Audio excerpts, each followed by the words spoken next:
I want to start by explaining what it means when we say that I have a transgender son, because the terminology may not be familiar to everybody. Basically, when Jeremy was born, my husband and I thought we were welcoming a daughter into the world. We named him Emily, and as he started to grow into a toddler and then a preschooler, we wanted to present to him all of the different opportunities for a child when it came to what toys to play with, what games to play, who his friends were. And we didn't want to have him constrained by our society's view of what a boy is and what a girl is. And basically, he always invariably picked what our society thinks of as little boy activities. And all of his friends were little boys. Now this kind of came to a, I won't say came to a head, but it really started to show itself as he got into preschool. And I want to pick up on a couple of things that Janet talked about. One is the idea that coming out is not necessarily a one-shot deal. And so I want to share with you 3 short stories about Jeremy's coming out that really span about 20 years. The other word I want to pick up on is denial, because that's a big part of the story. Jeremy himself will say, I'm an expert at denial. And that influenced how he came out and how long it took. So at 4 years old, he acted the way our society thought a little boy would act. And we had an opportunity to get him a haircut, and his hair was not real long. He made it clear he liked it kind of short, but it was probably down to around his shoulders. And we got it cut to a bob length, and it was a terrible haircut. And I told him, don't worry about it. When we get home, I'll even it out, I'll trim it up. And when we got home, I sat him down in front of the mirror, and I started trimming his hair. And I don't know whether it was my own inexperience with the scissors or whether it was this grin that just started showing up on his face as his hair got shorter, but I kept going. And by the time I was finished, instead of a cute little girl pixie bob type haircut, we had a traditional little boy haircut. And Jeremy's joy was palpable. He was grinning ear to ear. He loved everything about what he saw in the mirror, really for the first time since he became aware of seeing himself. And I would say that was step 1 to his coming out, was we didn't have words for it. We didn't know anything about what it meant to be transgender, but Jeremy was presenting as if he were male, and it felt right to him somehow. Well, I'm going to fast forward through his childhood with just a couple of comments. All the way through elementary school, he continued to choose the traditionally male activities. He loved playing football, and he was good at it. And he played not to make a statement about women's lib or that girls could do anything, but because that's what he felt like he belonged doing. And by the time he got to middle school, he had a reputation really that spread throughout the school district. He was viewed, and it feels awkward to say it this way, but he was the only girl to play football both 7th and 8th grade at his middle school. And he loved the activity, but it kind of isolated him. All the little boys that had been his best buddies until middle school and that were still his football buddies on the field didn't really want anything to do with him off the field because they didn't know what to make of him. And the girls, Jeremy will say, he didn't feel any more comfortable with.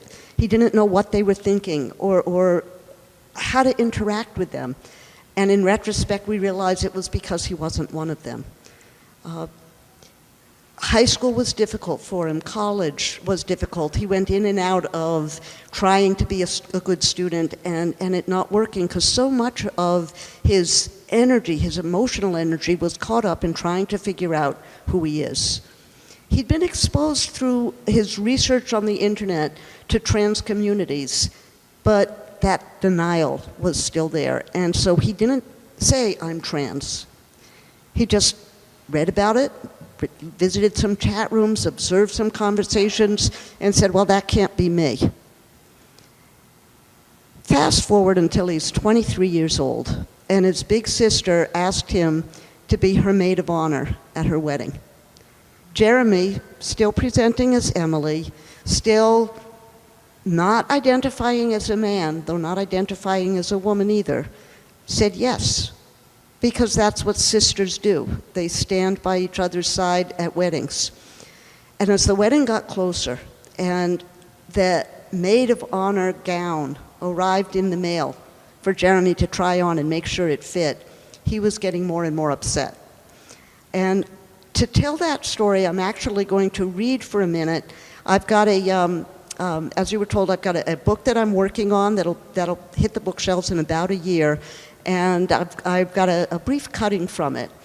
So I'm going to share that. The time is 23 years old, and it's Jeremy's voice. So picture a 23-year-old androgynous-looking individual, not mom. The box had plagued me for weeks. I was overwhelmed by its very presence. Leaning against the wall in a corner of my room, barely visible under the many jeans and t-shirts I'd tossed in its general direction, it accused me, though of what, I'm not quite sure. I couldn't focus, couldn't study, couldn't think of anything but that box. I'd left it unopened, not wanting to deal with what it contained. I didn't want to even think about the dress inside, let alone take it out. My heart pounded at the thought, why had I said yes when my big sister Liz asked me to be her maid of honor? I knew right from the beginning that it felt wrong. I hadn't listened to the voice inside me that cried out that I'd be miserable, that I would detest walking down the aisle in some frilly gown. At the same time, the thought of disappointing my big sister was distressing.